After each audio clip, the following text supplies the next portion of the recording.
name is Jennifer. I live in Virginia and I have been making my own cheeses for almost a year. Today I'm going to talk about brining cheeses. How to make a brine, how to brine them. In the beginning, it really confused me. It felt intimidating to me, like it was too easy, like there was something I wasn't getting. I'm going to show different parts of the process so you can feel it and see it and understand what to look for. And it really is simple. It's just sometimes it helps to see it. To make a brine, this is all that you need. You need 1 gallon of water, and it's already warm tap water. You need salt. I buy the coarse kosher salt, non-iodized, and calcium chloride solution that I have made, and I will show you how that is made eventually, and white vinegar. Mix everything together right off the bat.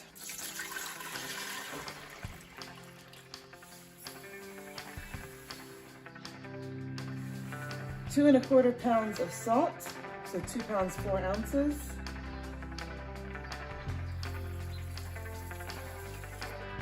Tablespoon of calcium chloride.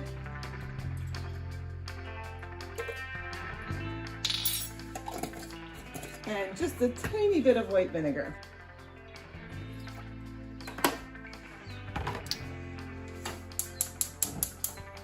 You just want to heat it so that all the salt dissolves. So right now, lots of salt in here. It's only been a couple minutes and already it's dissolving quite a bit. There's not much left on the bottom. I'm gonna call it good. Just a little bit of grittiness, but it is mostly all incorporated. There are different ways to get salt into a cheese. Sometimes it is milled into the curds prior to pressing, and other times it is pressed and then it is added either by putting salt on the outside of the cheese, like letting it sit on top and flipping it and just adding more salt as you go. Or you can take the whole cheese and put it in a brine and let it sit in there for a number of hours and the salt will soak into the cheese. When I started making cheese, I was a little bit skeptical of a brine because even though it's very salty, I just wondered how all that salt is going to penetrate into the cheese and make it taste salty enough. I'm going to show you what I'm doing right now, just in the middle of the process. This right here is a Swiss that has been brining. It always smells so good when it's brining. It smells buttery and salty. Oh, love it. So this is the Swiss, and you can see the salt sitting on top. It is floating, boom, like that. And it's right at the surface of the brine, so it's staying there. This is the jar that the brine was in before, and I had made it 5/2/22. It's fairly fresh. Once I'm done with this, I will pour the brine back into here. You can see all the salt that was left in the bottom of it. You always want some salt in the bottom of your solution because it means it's saturated and it needs to be like all the salt that you can possibly get into the water is packed into the water. Excess salt is a good sign. If there's no excess salt, add more. Recipes will often say that you are supposed to brine them for 6 hours or brine them for 12 hours or 24, whatever. I don't pay attention to that anymore. What I pay attention to is the weight of the cheese and whether or not it's hard or soft. So what I do is I take my cheese after it's been pressed. If I have any question as to, like it seems extra small or extra big or whatever, I will weigh it. But generally I think, oh, this cheese is like 5 or 6 pounds, somewhere in there.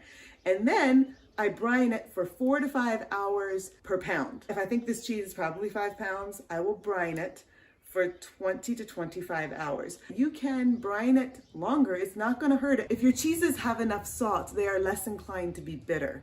So going a little more with the salt is gonna be fine. And I don't know that you can add too much salt. At least I haven't done it yet. Maybe you can. When you're brining your cheeses and you put salt on the top of them, that's protecting the top, and I flip partway through. Some people don't even flip it. Some people just set it in, put the salt on the top,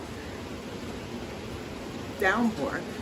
I put the salt on the top and just let it go. I still flip it and salt the other side partway through just to be on the safe side, but you do not need to get up in the middle of the night. If you're brining for 24 hours and your midpoint is like 2 a.m., don't get up. Just flip it before you go to bed or after, or do whatever you want. Like, it's fine. And you can flip it multiple times. You can put it in, brine it for 6 hours, flip it, salt the other side, brine it for 6 hours, flip it, salt it again. You're just gonna get a buildup of salt on the bottom. It's gonna be fine. It's fine. So you can see all this salt, and as it's been this pot has been pushed around the table, it laps up on the edge. That's fine. So I just kind of boink it down and the salt washes off. And pick it up.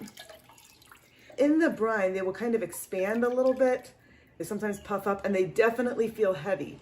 So as this air dries on the mat over the next day or two, it will lose some of its weight. So I don't weigh them at this point. Some of this is going to disappear, but I weigh them right before I vac pack them. There's still salt on it, does not matter.